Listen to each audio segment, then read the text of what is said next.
خبر شامل کرتے ہیں اسلام آباد سے رپورٹ۔ Haji Muhammad Nasir Qadri advertising director P N P news H D وفاقی کابینہ ڈاکٹر طارق فضل چودھری کو وفاقی وزیر برائے پارلیمانی افیئرز مقرر کر دیا گیا۔ علی پرویز ملک کو وفاقی وزیر برائے پیٹرولیم مقرر کر دیا گیا۔ اورنگزیب خان کھچی کو وفاقی وزیر برائے قومی ورثہ مقرر کر دیا گیا۔ خالد حسین مکسی کو وفاقی وزیر برائے سائنس اینڈ ٹیکنالوجی مقرر کر دیا گیا۔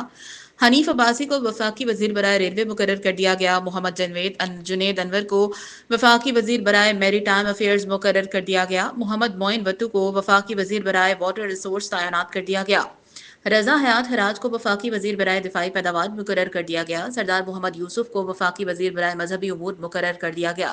شیزہ فاطمہ خواجہ کو وفاقی وزیر برائے information technology and telecommunication مقرر کر دیا گیا۔ رانا مبشر اقبال کو وفاقی وزیر برائے پبلک افیئرز یونٹ مقرر کر دیا گیا۔